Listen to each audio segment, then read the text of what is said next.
Ça nous donne beaucoup de joie de voir les femmes redevenir encore heureuses et elles ont envie de revivre et de faire la vie, refaire leur vie, c'est vraiment impressionnant. Na mtu kama alipata shida, akipata akirudisha ile furaha, nampatia na nguvu ya kuendelea maisha na kutumika kama mwingine.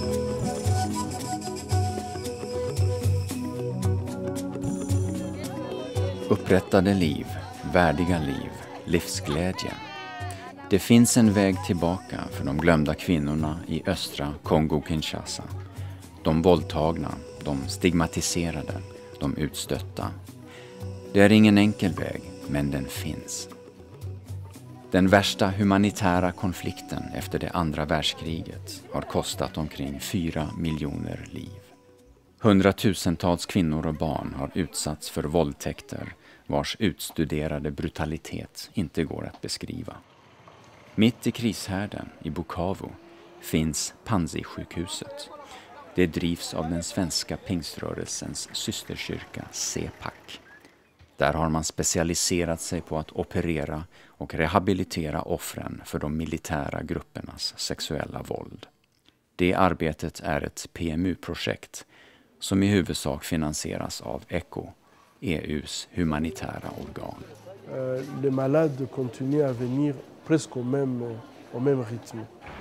Je pense que cela peut-être est dû au grand nombre qui n'a pas encore eu de soins dans des villages, même si peut-être le nombre de poches de violence ont diminué, mais il y a eu un très grand nombre de violés qui n'ont jamais accédé aux soins. Et l'hôpital ayant une capacité réduite, donc au niveau de l'hôpital, la situation est presque la même. Je pense que nous avons fait une étude avec Harvard University, ici. Et ce que l'on peut constater, c'est que ce qui viole, ça représente à peu près, parmi les civils, c'est moins de 2%. Et je crois que la grande crainte, c'est que toujours que ça devienne quelque chose qu'on banalise et que la population puisse considérer que c'est quelque chose qui s'est fait normalement. Et ça, nous avons peur.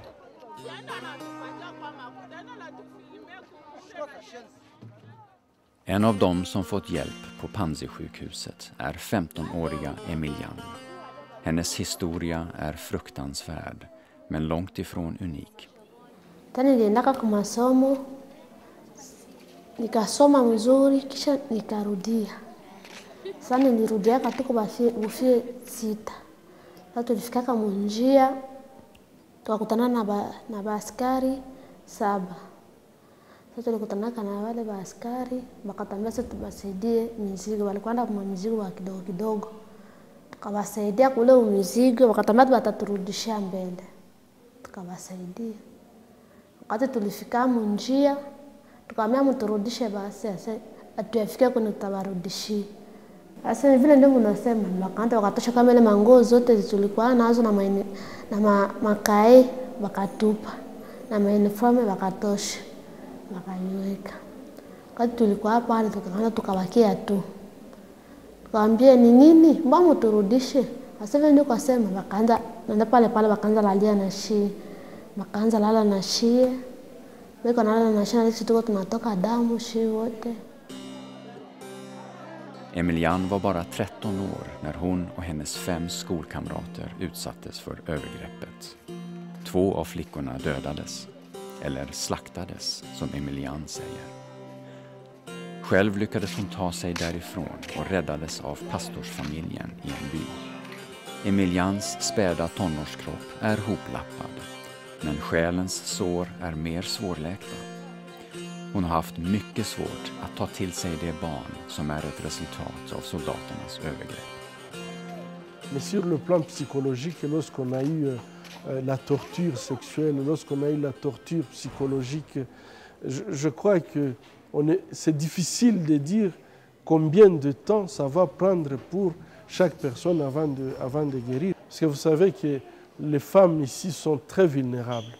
Et je crois que lorsqu'elles n'ont pas un logis, elles n'ont pas une maison, un petit toit pour se protéger. Lorsqu'ils ne peuvent pas manger, lorsque les enfants ne peuvent pas aller à l'école, les enfants ne peuvent pas manger, leur vulnérabilité augmente encore davantage. På Dorcas, kvinnocentret som byggts och drivs med pengar från PMU Interlifes julinsamling 2006, har Emilian funnit en fristad. Hon ska nu fortsätta sin skolgång medan sonen Moi blir omhändertagen på centret. Till Dorcas kommer våldtagna kvinnor som behandlats på Panzisjukhuset och som inte kan eller får återvända hem. En del bor på centret, andra hyr en enkel bostad i närheten. De får utbildning i kvinnors och barns rättigheter. Analfabeter lär sig läsa och skriva. En kort yrkeskurs ger möjlighet till mikrolån och en egen rörelse. Här lär man sig sy, tillverka tvål, färga batiktyg, baka och annat som ger en möjlighet till försörjning. Shabaha kabisa yetu kubwa ni hawa wamama wajitegemee binafsi kwa kazi mbalimbali wanafanya, na kwa mwisho waache santre warudi kwao na waendelee kufanya hizi kazi tuliwapatia juu ya maisha ya jamaa yao na wao binafsi. I april 2008 hade Dorcas registrerat 1300 våldtagna kvinnor som fått vård på Panzisjukhuset och är i behov av skydd och fortsatt hjälp. Genom dessa kvinnor har 3000 barn anknytning till projektet. De som återvänder till sina hembyar förmedlar sin nyförvärvade kunskap till andra. Och Dorcas släpper inte taget om dem. Bila msaada ya kuendelesha ile tuliwafundisha, nadhani itakuwa kama tumeanza kazi ama kujenga nyumba na tuimalize. Nadhani tutaendelea kuwahudumia mpaka pale tunaona nao wanaweza sasa kuendelesha peke yao. Puisque c'est triste de soigner les gens guéris, elles sont contentes d'être guéries, et les jeter sur la rue, ça nous faisait beaucoup mal. Mais aujourd'hui, nous avons quand même un programme qui essaye de leur redonner une nouvelle vie. Et je crois que ça, c'est quelque chose qui nous fait beaucoup de bien. När vi träffade Justine Sirire hösten 2006 hade hon blivit brutalt våldtagen 2 gånger och opererad 5 gånger. I filmen Kongos kvinnor, männens slagfält, riktade hon en vädjan till världen. Mimi kama mkazi wa Bunyakiri ninalia sana kwenu, sababu ni nyinyi mnaweza kutusaidia kusudi wale waadui warudie kwao, ili amani ipate kurudia kwetu. Ile tu ninawaomba sana, mtusaidie kabisa.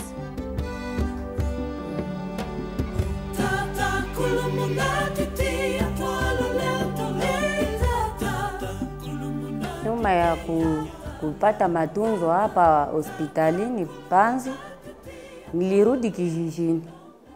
Lakini kufika kule niliona hakuna amani, hakuna usalama kwa wandugu, wa marafiki, hata kwa jirani. Sasa mume wangu alinipokea kwa wasiwasi. Haikukuwa kama vile mbele. Na mpaka hivi yeye alinipokea, lakini si kwa furaha. Lakini sababu yeye aliwaza kama huyu mwanamke amekwisha kubakwa huyu. Na kuna mara iko na magonjwa mengi sana, saa vile sida. Lakini wakati nilipimwa na waganga hapa Panzi, nikaenda kumfasiria kama mimi sina ugonjwa, lakini unipokee. Na pale jua alisikia mimi sina sida, akanipokea. Na ile kutokuzaa yangu ni ingine magumu. Sababu jamaa yenye ilinioa mimi, ilitoa mali yake kwa kunioa, haifurahi sababu mimi nazaa mtoto mmoja tu. Kwa Afrika kama mtu hajazaa watoto 12 hawajui kama mtu alizaa. Na pale wanaendelea kuchochea mume wangu, fukuza huyu mwanamke. Wakati jamaa yake inaendelea kumpatia ile moyo ya mbaya kama nifukuze, yeye anaendelea kubaki na ile moyo ya huruma kwangu na ya mapendo. Sababu alinipenda ningali mtoto, nilikuwa bado na miaka 19, tukafanya ndoa naye. Sasa ni ile tu angali anachungaka. Huyu ni bibi yangu wa ndoa. Sijue mimi naweza jitosha kwa yeye namna gani. Njoo vile wakati wanamwambia ufukuze tu bibi wewe wa pili, yeye anabaki kabisa na kilio analia. Sasa mimi kwa kijiji changu, mimi nimepata kosa sasa 2. Sababu niliweza kubakwa mbele, na ya pili siwezi tena kuzaa.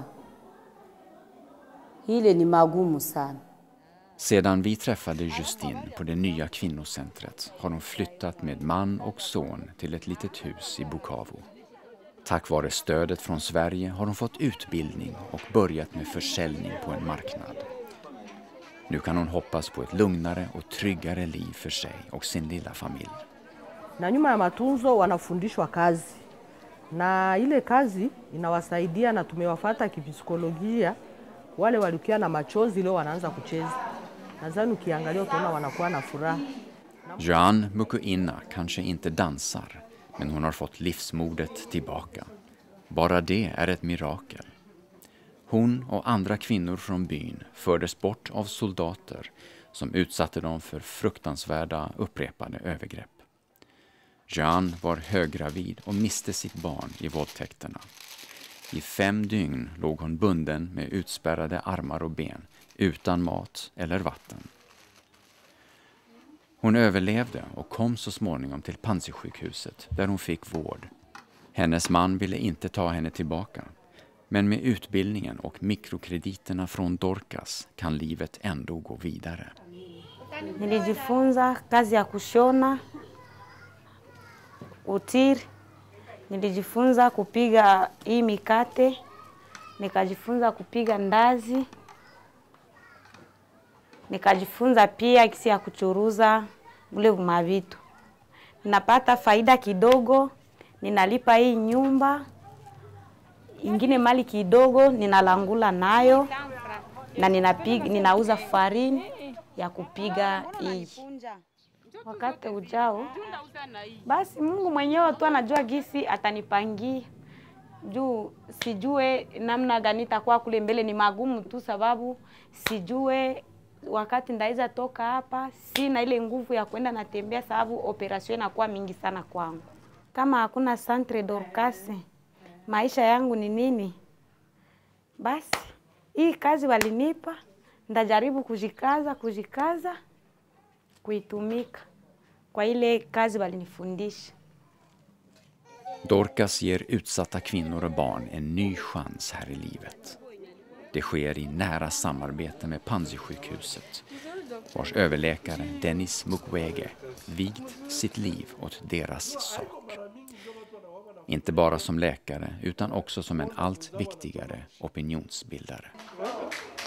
Je pense qu'il y a une petite fenêtre d'espoir.